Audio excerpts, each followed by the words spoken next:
Hi guys, so I love Sophie Reid. She's an amazing interviewer, an amazing journalist. So she's great at getting politicians to put their foot right in their own mouth.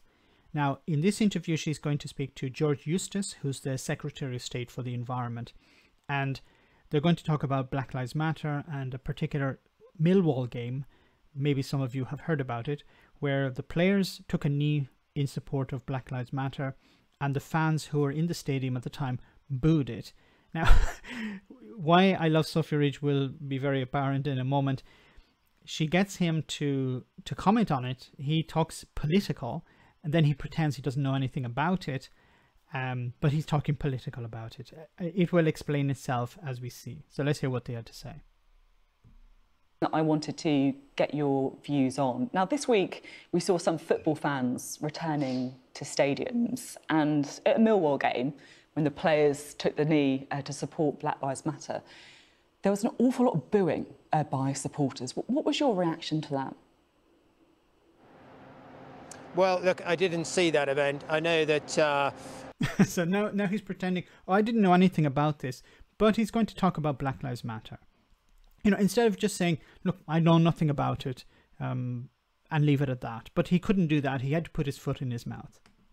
Look, obviously, the issue of race and racial discrimination is something that we all take very, very seriously. My personal view is that Black Lives Matter, capital BLM, is actually a political movement that is different to what most of us believe in, which is standing up for racial equality.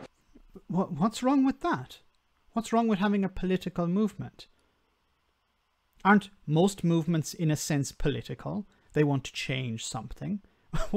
He's trying to, in a way, paint it in a negative light. Oh, it's a political movement. Like the Conservative Party is a political movement, or the Labour Party is a political movement. Black Lives Matter is a political movement. He's a politician telling you, trying to paint a picture of something as being political, as being negative. But look, each individual can take their own choices about how they reflect this, and I know a number of people feel quite strongly and have taken that approach. I understand what you're saying about how your personal view is a political thing, but I just want to play you. He's like, okay, how the hell do I get out of this question? I've gone too far. I should have just shut up, but I didn't. I put my foot in my mouth. Now I have to respond further. Because you say you haven't heard it. What happened at Millwall? Because, I mean, it is quite shocking, really. Let's just hear it.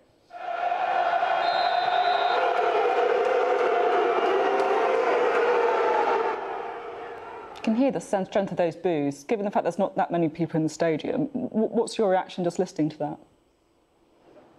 Yes, I'm afraid I'm listening on a sort of walkie-talkie in the middle of a street with a bus going behind me.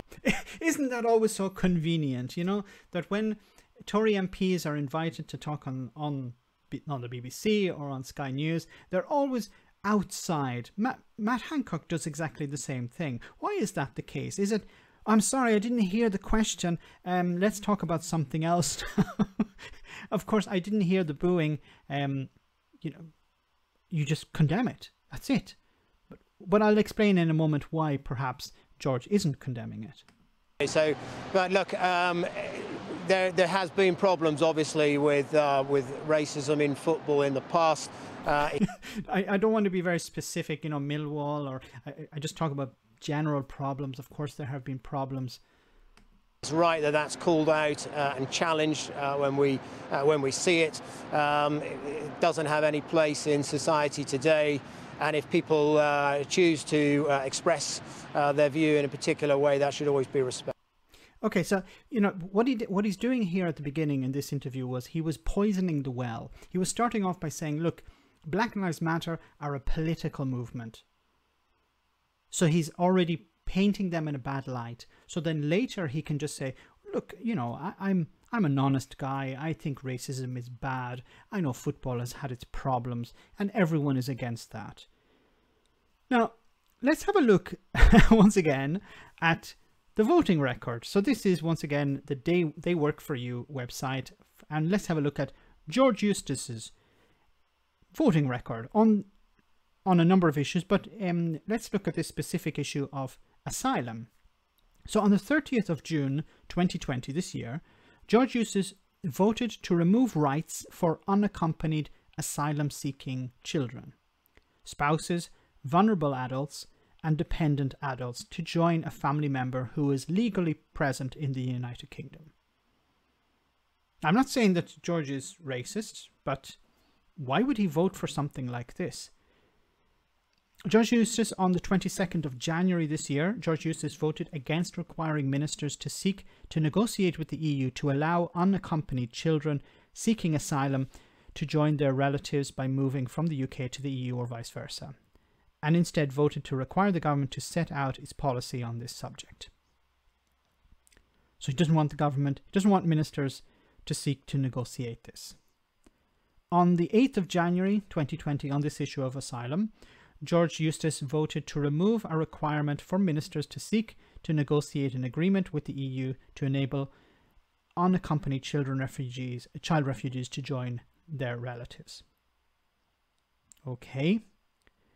And on the 25th of April 2016, Judge Eustice voted against giving asylum seekers permission to work if a decision on their application takes over 6 months. So he doesn't want them working or being able to work, because if they're able to work, then they're more likely to stay because they would find a job. So this describes his voting record. When he was asked about, do you have a problem with Black Lives Matter? Well, they're a political movement and people don't like politics, so let's paint them in a negative light. Let me know in the comment section, guys, what you thought about Judge Eustice and his voting record and his answer on this incident in Millwall, where Millwall were playing. As always, your comments are greatly appreciated. Thanks a lot.